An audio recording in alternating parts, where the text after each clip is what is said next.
Morgane, bonjour. Santé. Santé. Aujourd'hui, dans Coffee with Saint-Tigre, épisode 2, on s'améliore. Morgane, des Morganismes de Blossom Tattoo Collective. Exact. Exactement. Tu vas bien? Très bien. Bon. Très bien. Très contente d'être avec toi ce matin. Trop bien, trop bien. Et ben fais-nous une petite présa de où t'en es, d'où tu viens, tout ça. Comment on s'est rencontrés? Comment on s'est rencontrés, exact. Oh fucking Blue Boy. C'est notre histoire. Je suis rentrée dans ton shop à toi et je suis plus jamais partie. C'est vrai. Je me suis incrustée. Oui, ça a commencé comme ça, avec toi. Ouais, Oui. ici. Exactement, dans Donc, les murs de Blossom. Voilà, donc là on est à Blossom Tattoo. Voilà, donc c'est dans Lyon 1er. Le bébé. Le bébé, Le bébé de Vincent. Oui. On l'a appris. exact. Mais Donc ça fait plaisir. donc Et tout donc, a commencé ici et c'est resté ici. et donc t'as fait les Beaux-Arts avant, c'est ça? Voilà, les Beaux-Arts à Lyon pendant 5 ans. Et puis, j'étais dans le design d'objets et ça me plaisait pas du tout. Les gens que je rencontrais, c'était surtout ça. Puis moi, j'avais déjà ce truc où je voulais faire quelque chose qui était pérenne, qui allait avancer dans le temps et qui allait vieillir avec nous. Ok. Et c'était pas très compatible avec ce qu'ils attendaient dans le marché du travail, dans le design d'objets en tout cas. Puis moi, le tatou, ça faisait déjà 10 ans que ça me trottait. Je sais pas, j'étais Tu te faisais déjà bien tatouer avant? Je me faisais déjà bien tatouer avant. Puis j'ai acheté mes premiers tatoues idées en 98. J'avais 11 ans. Bisous. J'avais 11 ans, les premiers tatous idées, les super boucles de flash, on a toujours, hein. On C'est les vrai. a toujours gardés. Et je reproduisais sur les murs de ma chambre les flashs sur ma tapisserie. Trop bien. Mortel. T'as de la chance d'avoir la tapisserie. J'étais riche. Ouais. Donc, D'accord. Donc tu sais que le petit principe de ce petit podcast là, c'est de partager un peu tout ce qu'on vit au quotidien et tout ça. Donc et puis pour tout ce qu'on progresse en fait, et puis qu'on essaie de prendre du positif chez tout le monde. Donc tes semaines elles ressemblent à quoi? Est-ce qu'elles sont splittées? Il y a des jours où tu dessines, des jours où tu tatoues, ou après tu fais quand même des grosses pièces pour ton style?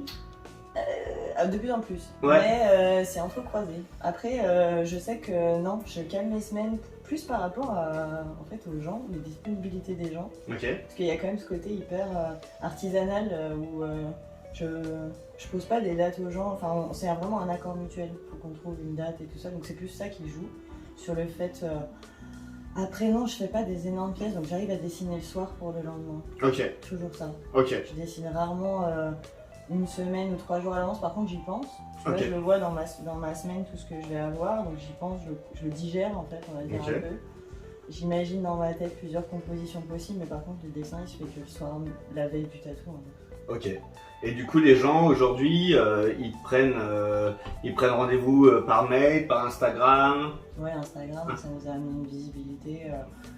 Il y a le pour et le contre, tu vois, il y a ce truc d'algorithme. Où, du coup, tu passes à travers sans savoir pourquoi. Mhm. Tu sais pas pourquoi d'un moment tu te retrouves sans visibilité aucune. Puis il y a des moments où en effet c'est. Mais quand même, de manière. Enfin, moi dans ma manière de travailler, dans mon parcours, ça m'a vachement aidé. Il y a beaucoup de réseautage et beaucoup de relais. De réseautage. Ouais.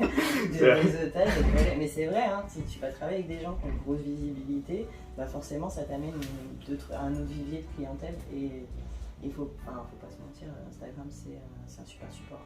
Ouais, bien sûr, bien sûr. Mais tu vois, moi, j'ai Instagram, mais mon site, par exemple, les mails, ça marche à fond. Tu vois, et souvent, les gens me disent qu'ils ont vraiment craqué sur le site. Tu vois, j'ai une clientèle qui est demi-Instagram. Elle est peut-être un peu plus vieille aussi. Enfin, tu vois, plus 40-50 que 20-40. 35. Ouais. Moi c'est 20-35 à la fin. Ouais, à fond. Et 80% de femmes. C'est dingue, hein. Intéressant. Ouais, c'est ouf parce que du coup, je le vois. Quand on travaillait ensemble, t'avais plus d'hommes quand même, non? Ouais, j'avais plus Ouais. d'hommes, c'était plus partagé. Hein. On était à 60-40 et maintenant on est vraiment à 80-20. Et je pense que, évidemment, c'est les thèmes qui sont montrés. Ouais. Ça va peut-être pas séduire au premier abord un homme. Mais quand j'essaye, tu vois, de tendre vers des flashs avec un peu plus un côté moins genré, tu vois, ça peut être sur des crânes, sur des choses comme ça marche moins bien. Ah ouais, C'est un petit point ok. fort, ouais. Du coup, t'en viens à ma prochaine question naturellement. Bon, du fait qu'on a travaillé plein d'années ensemble, je sais que tu as une grande culture artistique du fait que tu as fait les beaux-arts et tout ça. Et comment tu travailles? Est-ce que je veux dire, pour nourrir ta créativité, est-ce qu'aujourd'hui tu regardes que du tatou ou encore t'as tous ces livres? Enfin, tu vois, est-ce que tu es toujours à la chasse aux livres comme tu faisais avant et tout? Ouais, toujours tous les dimanches, je suis sur les quais. Non, grave, toujours les livres, les images, les vieilles illustrations. Et puis en plus, je trouve que c'est un vivier de thèmes qui sont intemporels en fait. C'est un peu des natures, enfin c'est un peu des vanités en soi, tu vois, c'est toujours les mêmes thèmes, la mort, l'amour, et ça marche toujours. Et donc du coup, c'est une manière d'en parler à chaque fois différente, mais non enfin, si, dans le tatou, je vais regarder pour des constructions graphiques qui vont marcher. Parce que sur le corps, le tatou, ça se pense que sur le corps, c'est toi qui m'as appris, tu vois, ça se pense avant tout en 3D. Et du coup, je vais plutôt regarder le tatou pour ça. Ok. Genre, tu vois, les constructions, voir comment ça s'aligne, ça marche bien, ce qui marche bien. Et souvent d'ailleurs dans le Neutral, qui du coup est pas ma manière de travailler les choses, mais je trouve qu'ils ont une conception qui me parle, moi en tout cas. Ouais, je pense que c'est des gens qui ont ramené l'anatomie dans un style qui est pas très anatomique, qui est surtout qui a un style de souvenir. Exactement, le flash, tu vois, le patch, quoi. Ouais, exactement. Ah cool. Du coup, là, enfin quelqu'un qui va être de mon avis. J'imagine que tu n'as pas de tablette. Non, absolument pas. Et pourquoi ça? Une tablette quoi? Et donc, pourquoi ça, t'as pas de tablette? Alors, j'ai essayé, parce que j'ai dû faire un t-shirt. Enfin, j'ai fait un motif pour un t-shirt et je devais le repasser là à la tablette. Et alors, mais quel enfer sur terre en fait. Bon, alors après, je pense qu'en effet, ça s'apprivoise. Tu vois, il y a un temps d'apprentissage, c'est comme tout logiciel, machin. Mais non, moi j'en perds tout le plaisir, en fait, du dessin, de la recherche de la ligne, du glisser, du crayon, du shape que tu vois, tu t'appuies ou t'appuies pas. Ouais, tu vois, il y a ce truc du geste. Et puis je trouve qu'on travaille pas à l'échelle 1. Moi, c'est ça qui me bloque. Il me faudrait une tablette comme ça. Mais oui, mais pas. Enfin, ouais, du coup, moi je fais des pièces grosses, mais il faudrait quand même une bonne tablette. Mais du coup, ouais, j'arrive pas. Si je travaille pas à l'échelle 1, j'arrive pas à me rendre compte de ce que ça va rendre sur les gens. Ouais. Et tu vois, typiquement, Roman, dans la première vidéo, il parle, tu sais que tu peux zoomer. Oui. Et je me souviens d'une fois, on travaillait ensemble, et du coup, il se met à zoomer, et il en parle brièvement. Mais en fait, quand il a eu imprimé, j'ai fait. C'est sursaturé le détail. Ah bah ouais. En fait. Mais oui, t'en rajoutes 1000 fois trop, mais moi je le vois, t'as tendance à vouloir affiner pour lécher au maximum, puis dès que tu dézoomes, ça a plus d'impact, ça a tout perdu, même toutes les différences de ligne, tu vois.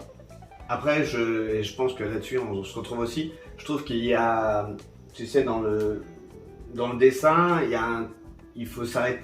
Il y a un côté sauvage, tu sais, énergique, tu sais, où il faut savoir s'arrêter. Et justement, avec ce truc-là, tu sais, où tout est trop propre. Mais tu vois, d'ailleurs, en peinture, moi je le vois tout de suite quand c'est un print qui a été fait finalisé sur une tablette ou que c'est une vraie aquarelle, tu vois. T'as une vraie différence quand même. Ouais. Et puis, je suis hyper impressionnée par un mec qui va faire un putain de dégradé en aquarelle en une fois au pinceau. J'ai moins d'admiration pour le mec qui va le faire à la tablette parce qu'il va pouvoir l'avoir fait 800 fois pour arriver à son résultat parfait. Tu vois, c'est une question de pratique. Ah ouais. Mais après, parce que moi je suis sensible à ça, mais je trouve après qu'il y a des belles choses et je trouve ça cool. Tu vois, Nokai s'en sert maintenant de la tablette, mais comme un truc préparatoire. Ouais. Tu sais, c'est une étape. Après, il y a c'est pratique, c'est écologique en fait aussi, tu vois, quelque part. Ah, c'est sûr que. Moi, quand je pars en guest avec mes 8 kilos de papier calque, ça fait marrer tout le monde. Je suis obligée d'avoir une photocopieuse, j'ai ma trousse de feutre, enfin, tu vois. Ouais, mais il y a un truc un peu, je sais pas, il y a un truc beau là-dedans. Mais je saurais pas faire autrement et en fait j'ai même pas envie de faire autrement, donc pour l'instant tu vois, ça va, je m'en passe. Mais après je respecte complètement les gens qui passent par là et qui trouvent que c'est plaisant. Je pense que tu vois, par exemple, tu dois progresser plus vite en dessin, peut-être à partir d'une tablette, parce que tu vois, tu prends des images de rêve et à la fin tu les absorbes. Que quand tu es dans ta recherche de ligne, je pense que ça prend plus de temps. Ouais, mais du coup il y a plus d'identité. Alors par contre voilà, tu vois, c'est un moment où est-ce que tu arrives à apprivoiser l'objet pour arriver à sortir quand même un truc qui sort de toi. Bien sûr, bien sûr. Et tu vois, c'est intéressant ce que tu dis parce que moi tu sais, je m'entoure pas de dessin quand je dessine, pour les clients, mais je sais que toi tu fais ça aussi. On a un peu cette même façon d'ingérer nos influences. Du coup, et aujourd'hui, c'est qui tes influences? Je veux dire, pour ton travail, ouais. En tatou, il y en a plein, mais je te dis, dans Néotrad, tu vois, ADR par exemple, toutes ces constructions me font bien triper. Mais après, ça peut être. J'adore Emmanuel Sircana, tu vois, qui est déjà plus surréaliste, qui a rien à voir avec ce que je fais, mais ça va être ça, ce genre d'influence hyper graphique en ce moment. Après, évidemment, Navette, on entend depuis toujours. Jean-Luc. Jean-Luc, jamais sans bon Jean-Luc. Jean-Luc, on devrait faire un enchanté, t-shirt. Morgane. Enchanté. Jean-Luc, c'est une regarde. Tu es là ce soir et tout. Ouais, non, Jean-Luc, parce que ça reste une référence de malade, parce qu'il y a de l'âme en fait. Tu vois, un peu comme Aimé Cornwell, genre de peinture, de dessin un peu. En parlant d'âme, je crois pas qu'il fasse de la tablette, hein, Jean-Luc. Je pense pas que Jean-Luc soit très pro de la tablette, non, je pense pas, il est plus caravane. Posca sur caravane. Posca ça. Exact. Ouais, bah ouais, Jean-Luc Navette, mon dieu, puis c'est un pionnier en plus. Ouais, en plus, voilà, c'est un pionnier, puis c'est une super personne à connaître en fait. Bien sûr. Parce que c'est un artiste à part entière. Vraiment, mais même dans sa tête, sa façon de voir le monde, il est artiste, tu vois, j'aime bien. Ah, il est incroyable, c'est vrai. Du coup, dans cette nouvelle génération auquel tu appartiens, parce que toi, tu es un peu un espèce de pont entre les générations, il y a beaucoup de flash. Est-ce que quand tu postes un flash, les gens ils se jettent dessus comme des fous, ou c'est vraiment pour nourrir ce que tu as envie de faire? Alors, ça dépend du thème. Mais en général, quand je fais un flash avec des petits personnages que j'aime bien, avec mes cœurs, mes petits lapins. Les petits lapins, ouais. Et ben ça traîne pas. Ça va, ça. En général, c'est pareil, les oiseaux, c'est des cœurs sacrés, c'est des thèmes comme ça où je vais faire le flash et dans la foulée, je vais recevoir quelques mails pour des infos ou pour le réserver. Donc ça va, le flash, ça marche bien. Mais c'est loin d'être la grosse partie de mon travail, enfin la majeure partie de mon travail. Ça c'est vraiment annexe quand j'ai le temps en confinement ou en vacances de faire, ou le soir quand j'ai le temps de faire des flashs. Ouais. Mais moi j'aime faire du custom. Ouais, bien sûr. J'aime faire du sur-mesure pour les gens. Je trouve que c'est trop kiffant de faire ça. Ah, bien sûr, trop bien. Du coup, dans le custom, forcément, il y a toute une appréhension de sa propre identité, forcément, et du coup de sa propre technique. Et du coup, t'es plutôt trad, t'es plutôt rotative, un peu des deux peut-être. Moi je suis complètement les deux. Ouais, non, je suis complètement les deux parce que je suis toujours avec ma Mickey Sharp pour mes lignes. Hein. Okay. Toujours mon tracé, et puis la Maui Coco et la petite Safouane, toujours en trad, que j'aime beaucoup. Et donc pour les lignes, je suis obligée. Okay. Mais par contre, pour tout ce qui est le whip de mon remplissage, je serais incapable de le faire à la trad parce qu'elle est trop lourde. Okay. Et il y a vraiment ce geste hyper. Donc pour le remplissage, quoi. Ouais, pour tout ce qui est le remplissage, Feu Sebanigno, ma petite machine que tu m'avais offerte qui est décédée. Et du coup, j'ai quand même galéré pour trouver une autre avec exactement le même montage, le même moteur Maxton et le même débattement. Elle est un peu plus lourde, mais je retrouve quand même du coup les sensations. Ouais, de la direct drive, tu sais, pour faire mon whip, je sais pas le faire autrement qu'avec ça. Ok. Du coup, t'as et tu fais jamais de ligne à la rotative. Non. Ah non, mais franchement, les lignes ultra fines à la 3. Ouais, genre quand tu textures les fleurs à l'intérieur. Voilà, exactement. Mais ça va plus être un travail où je vais sculpter. Que je vais tracer une ligne une vraie ligne. Ouais, ok. Non, j'ai besoin de ce poids, tu vois, cette espèce de contrepoids de la machine qui stabilise mon poignet. C'est très bête, hein. Mais du coup, je sais pas. Et puis j'aime cette sensation de. Je sais pas, tu sens. Parce que c'est quand même pas évident hein, de shifter de l'un à l'autre. Enfin, tu vois, pour moi par exemple, j'ai pas fait ça du tout longtemps, quoi. Peut-être quelques semaines. Tu vois. Ah ouais, de jongler entre les Ouais, tu vois, j'avais j'ai tout de suite passé vraiment à la rotative. Tu m'as jamais vu de ça truc une trame? Une fois. Une fois, pour rigoler? Ouais, une fois parce que tu tatoues John. Ah ouais. Ah ouais, on s'est bien marré, c'est l'arrière de sa cuisse. Ouais, non mais ça se fait des siècles, je sais même pas si je saurais encore m'en servir en vrai. C'est vrai, ah ouais. C'est l'appréhension du poids et tout, mais non, moi je saurais pas faire autrement. En fait, du coup, ça. Ouais, mais après, je pense aussi que. Du coup, est-ce que t'as. Ça, c'est ma question suivante. Du coup, t'es en manchon ou t'es en cartouche? Non, je suis en manchon. En manchon. Ouais, tout le temps je table. Ouais. Ouais. Ouais, mais j'aime bien les aiguilles, j'aime bien les choisir encore, tu vois ce truc. Et toujours avec des Blacklow. Blacklow. Blacklow et puis là on essaye Unicorn Needles. C'est quoi ce nom? Et oui, parce qu'elles sont arc-en-ciel. Non, pareil, ceci dit, c'est Alpha Decradeo qui utilise ça et chez Black Sheep. Donc bonne référence, on va tester. Ok, trop bien. Ouais, du coup J'aime on va bien. les recevoir. On n'a jamais testé, c'est tout nouveau. Enfin, Ok. on n'a jamais testé. Ok. Et du coup, on en a un peu parlé avant. Bon, cette année, avec le Covid-19, tout ça, le business, t'as perdu des clients, Bah, c'est ce qu'on en discutait un peu tout à l'heure. J'ai pas perdu de clientèle parce qu'au contraire, par contre, c'est vachement fidélisé. Donc, ils étaient hyper dans le soutien. Donc, beaucoup les gens étaient hyper présents de ça. Pareil. Mais par contre, oui, toute cette clientèle, où on va à la rencontre en fait d'une nouvelle clientèle, soit sur les cons, soit sur les guests, quand on voyage et tout ça, mais tout ça a été avorté. Et puis ça fait 2 ans de suite que les confinements ils sont de mars à mai, c'est-à-dire nous la saison où les gens ils ont envie de se faire tatouer avant l'été, et du coup ça fait 2 ans de suite qu'on est un peu à blanc de ce côté-là. Donc on est... Ouais, tu disais que le fait qu'il n'y ait plus de convention, ça avait un peu, tu penses, ralenti le désir des gens à bouger un petit peu et tout ça? Bah ouais, et puis je pense que tu vas en convention, tu rencontres quand même. C'est nous qui allons à la rencontre des gens sur des villes où on va pas, et du coup ça crée une demande en fait. On crée une demande là où il n'y en avait pas au départ. Ouais, bien Puis sûr. là, du coup, on peut pas la créer cette demande, donc elle n'existe pas, et on peut pas enfin parce que c'est la faute à personne, mais du coup ça n'existe pas. C'est la vie. T'inquiète pas. Ouais, bien sûr. Et du coup, tu vois, j'ai trouvé cette petite phrase là, que j'aime bien. Pour moi, dans le fait des tatoueurs, il y a un ADN de voyageur, tu vois. Et donc je sais que toi tu penses comme ça parce que tu voyages beaucoup et tout. Donc du coup, c'est quoi les endroits où tu vas là, où tu vas aller dans tes projets à venir et tout ça? Où j'aimerais aller.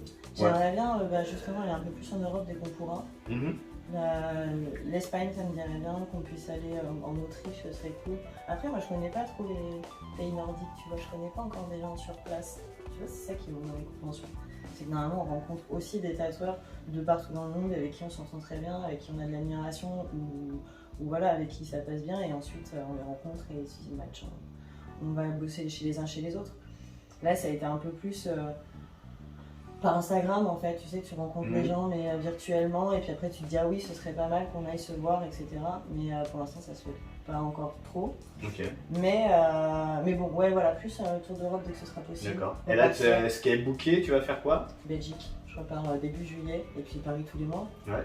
Et encore ça. Donc Paris, c'est Regard Noir? Ouais. Toujours? Paris chez Regard Noir. Ouais. Toujours. Et à Bruxelles, c'est chez des copains qui ouvrent un nouveau shop, c'est ça? Exactement, chez Folie Douce. Folie Douce. Chez Folie Douce, Lia November et Monsieur Charles, tatoueur qu'on adore particulièrement. Carrément. Trop bien. Un personnage. Donc Ça, ouais, Belgique. Ça va être leur tout premier guest. Ça a l'air beau ce qu'ils ont fait en tout cas. Ouais, ça a l'air Enfin, à leur image. graphique. Ça pique les yeux. Exact. Ah, ça doit être trop bien. Et du coup, qu'est-ce que toi, vraiment profondément en tant qu'artiste, ça t'apporte ces conventions, ces guests et tout ça? Ben, le partage de rencontrer, parce que franchement, je pense qu'il y a quand même beaucoup d'humains dans le tatou. On est tous le même genre, dans la même veine de personnes. Okay. On est quand même, je pense beaucoup à vouloir se nourrir les uns des autres. Je pense que c'est un peu le principe de l'art. Mais du coup, c'est ça qui manque. Je trouve se nourrir les uns des autres, de ce qu'on apprend, de ce qu'on voit, des techniques des uns et des autres. Et ça, je trouve ça hyper chouette. Puis on a un métier où on peut travailler partout dans le monde. C'est quand même une chance incroyable. Et si on n'en profite pas, waouh, moi c'est pas ma façon de voir moi je le vois comme ça quoi. Ouais, bien sûr. C'est une chance que j'ai envie de saisir. Tu sais, j'ai Dan au téléphone il y a quelques semaines là, et il me disait, tu sais, c'est quand on t'attache les mains que tu te rends compte de l'utilité de tes mains en fait. Et là, ça fait 1 an qu'on n'a pas voyagé, et tu sais, moi je suis toujours parti. Et j'ai l'impression d'être à moitié mort. Enfin, pas à moitié mort, mais du moins que, tu vois, j'ai l'AVC du voyage, quoi, et tu sais, qu'il y a une partie de moi qui est sous tension, et c'est terrible. Mais même en source d'inspiration, je veux dire, ça manque de pas voyager. Carrément. Tu vois, quand, je sais pas, je suis allée en Thaïlande juste avant le tout premier confinement, tu te prends une claque visuellement, mais ça t'inspire de millions de choses. Et ça, évidemment, ça nous manque, tu vois. Les gens de communauté. Enfin, Ouais, autre chose. ouais. C'est le autre chose. C'est le autre chose. C'est d'aller se nourrir des autres. Et ça nous a tous manqué, je pense, pendant ces 2 dernières années.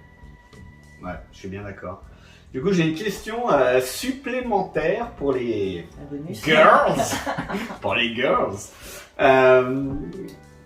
Parce que c'est quand même un truc qui est nouveau. Tu vois, je veux dire, quand moi j'ai attaqué le tatou dans les années 2000, au début des années 2000, il y avait Alix, Sissou, Florence, ça volait pas haut, Ouais. enfin en termes de nom quoi. Oui, oui. Et du coup là aujourd'hui il y a eu une implosion des femmes dans le tatou et c'est formidable. Et du coup j'aurais voulu savoir qu'est-ce qui est positif et qu'est-ce qui est négatif en 2021 d'être une femme dans le tatou.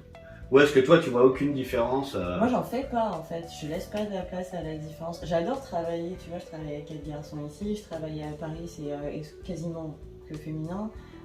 Du coup, je vois la différence entre les deux. Mais après, moi, je laisse pas de place pour qu'on se dise est-ce que c'est moins bien ou est-ce que c'est mieux. Tu vois, pour moi, ça ne rentre pas en ligne de compte avec la qualité d'un tatou d'être une femme ou pas. Ok. Tu vois, pour moi, ça n'a vraiment. Donc, qu'on se posé la question il y a 25 ou 30 ans, on avait le droit de se la poser la question. Aujourd'hui, je suis pas sûre qu'elle ait encore du sens. Ok. Que ça amène rien, ça enlève rien. C'est pas une valeur ajoutée que d'être une femme dans le tatou. C'est pas non plus un frein parce que moi j'ai jamais, ou alors j'étais hyper bien entourée, mais j'ai pas rencontré de mecs misogynes qui m'ont dit que j'avais pas ma J'aurais place. pas trop toléré ça en même temps. Je pense que ça sera pas passé. Ah non, il n'y a pas de même pas qu'avec moi, quand même, Oui, oui. avec les autres et tout. Quoi. Ouais, clairement. Et du coup, j'ai jamais laissé de place pour penser qu'il pouvait marquer une différence entre. Ok. C'est quand même chouette à entendre, du coup. Mais oui, bah, enfin moi je le vois comme ça, mais Mm. je pense qu'il y a des gens pour qui c'est encore un combat et qui ont l'impression d'avoir quelque chose à prouver. À tous ceux-là et toutes celles-là, j'ai envie de dire non. Ouais. Il y a rien. Pour moi, ça n'a rien à voir Moi, personnellement, ça. avec le tatou. Tu vois, quand on était allé à Caen la deuxième fois, qu'il y avait cette allée où il y avait que des filles, on s'est dit, waouh, c'est trop bien. Et je trouve que ça a vraiment apporté autre chose. Ah mais bien sûr, Tu vois mais ça a complété en fait Ouais. quelque chose qui était voilà, sur un pied masculin. Et puis le public a changé aussi. Le public il s'est vachement diversifié. Je pense qu'avant il y avait moins de femmes qui étaient tatouées aussi, peut-être. Tu vois, à une époque c'était. Je pense que différent. la clientèle était franchement plutôt masculine dans les années 80. Moi, je sais pas. Si, peut-être. En tout cas. Je pense que c'était moins facile, moins démocratisé qu'aujourd'hui où tu as Oui. quand même autant Oui, de oui. femmes que d'hommes qui sont tatoués. Si tu c'est vois. pas plus. Si c'est pas plus. Voilà. Ouais. Et du coup, forcément, ça crée aussi une demande qui n'existait pas et qui. Mais tu vois, moi, c'est Une réponse. Bon, alors, j'étais pas dans les années 90, mais. Parce que pour moi, tout le monde est asexué. C'est un peu bizarre de dire ça, tu vois. Je fais pas de différence entre un client homme, un client femme. Et j'ai jamais eu l'impression qu'il y avait moins d'hommes que de femmes. Tu vois, je m'introspecte un petit peu, tu vois. Et, Non, en tant que tatoueur, tu veux dire? Ouais, en tant que tatoueur. Ah oui. Mais peut-être que les femmes aujourd'hui font des plus gros tatous. Ouais, ou alors on les voit plus aussi parce que c'est devenu super quali aussi. Aussi, c'est vrai, c'est vrai. Je pense que c'est ça, Oui, oui, qui c'est gagne vrai, en t'as raison, visibilité, oui. c'est que Ouais. plus t'as de femmes qui font des trucs quali et plus ça fait monter le niveau. Ouais, c'est Et, vrai ce que tu dis. Ouais, ah ouais, j'entends. Ouais, tu vois. Ouais. Il y a quand même aujourd'hui. Ça, des c'est vrai, gens qui ça, c'est doutent, vrai. hein, des meufs aujourd'hui, elles posent. Hein. Ouais, c'est vrai. Et elles sont pas frileuses, tu vois. Ouais, c'est sûrement ça qui change aussi. Ouais. Bien vu, bien vu. Du coup, t'as des projets transverses. J'ai vu que t'avais fait plein de petits Des broderies. de broderies. Des broderies, des peintures. Ouais. Mais confinement oblige, ouais, j'avoue qu'on s'est tous posé la question de savoir, tu vois, rebondir. Qu'est-ce qu'on allait pouvoir faire d'autre en fait. Parce que moi, faire des flashs à longueur de journée pour me dire je ne sais pas quand est-ce que je vais pouvoir les rebooker ou si ça va pouvoir être booké un jour. Je crois que le deuxième confinement, je m'étais dit il faut que je crée autre chose. Le tattoo, après, c'est un support dont on m'avait privé. Donc je me suis dit, il faut que je trouve un autre support où aussi je vais m'éclater et apprendre des choses. Dans la broderie, je me suis éclatée, c'était mortel. J'ai trouvé vraiment, 2 mois, c'est un super substitut. Après, c'est pas compatible avec le fait d'être tatoueur en même temps que de faire ça. Ouais, c'est chronophage. Ah ouais. Quand j'ai vu tes trucs, j'ai fait voilà, pour broder plus, il m'a fallu une semaine. Ah ouais, d'accord. À 8 heures par jour. Ça n'est pas envisageable quand tu bosses à côté, non, pas du tout. Mais par contre, c'était hyper chouette de le faire. Et t'as fait un truc de poterie aussi? Je suis oui, c'est en cours avec Cécile Charlotte, designer, qui travaille avec Laurette la bicyclette aussi. Ok. Sur des poteries. Trop bien. Ouais, et donc on a fait un premier moule et là maintenant il reste toute une partie d'émaillage. Ouais, ça c'est. Mais c'est pareil, je pense que pour tout le monde, hein, quand t'es tatoueur, c'est un des supports, que c'est ton support préféré. Parce qu'il apporte plein d'autres choses, il est plein de connexions avec les gens. Il est vivant déjà. Il est vivant. Mais on s'éclate sur plein d'autres supports où du coup le tatou est pas adaptable. Tu vois. Ouais, bien sûr. Parce que tu fais pas les mêmes choses. Je le vois quand tu fais en peinture, en broderie, tu fais pas du tout les mêmes choses que tu fais en tatou. Ah bah non. Même si en l'occurrence ça aide aussi, tu vois, ça se nourrit parce que quand j'ai fait mes broderies, j'ai dû simplifier mes dessins à mort parce que sinon c'était pas possible, ça rendait rien par rapport à ce que je fais en tatou. Mais du coup c'est bien, ça m'a appris à conceptualiser aussi différemment. Trop bien. Beaucoup plus graphiquement. Trop bien. Morgane, merci. Oui, je t'en prie. C'était trop bien de se parler. Mais oui. Ça aurait pu durer des heures et on s'est un peu retenu, c'est très bien, merci. Santé. Merci. À bientôt, au prochain épisode. Ciao. Ciao.